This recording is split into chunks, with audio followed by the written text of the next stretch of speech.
With Doubtnut, get instant video solutions to all your maths, physics, chemistry, and biology doubts. Just click the image of the question, crop the question, and get instant video solution. Download Doubtnut app today.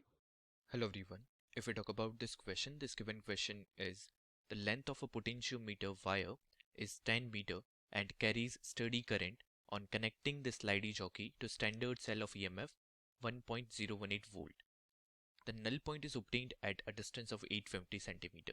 Now, if the length of potentiometer wire is doubled, then the EMF will be. And the given options are halved, doubled, third option is not changed, and last given option is none of these.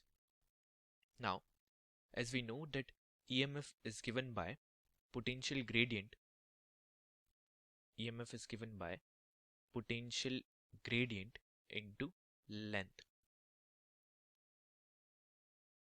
This is the formula for finding out the EMF. So you can clearly see that EMF is directly proportional to, or let me say EMF is equals to potential gradient into length. So EMF is directly proportional to length. So if you make length two times, then EMF will also become two times, because there is direct proportionality between these two. So the correct option is option 2, and rest all options are incorrect. I hope you understood. Thank you. For class 6 to 12, IIT JEE and NEET level. Trusted by more than 5 crore students. Download Doubtnut app today.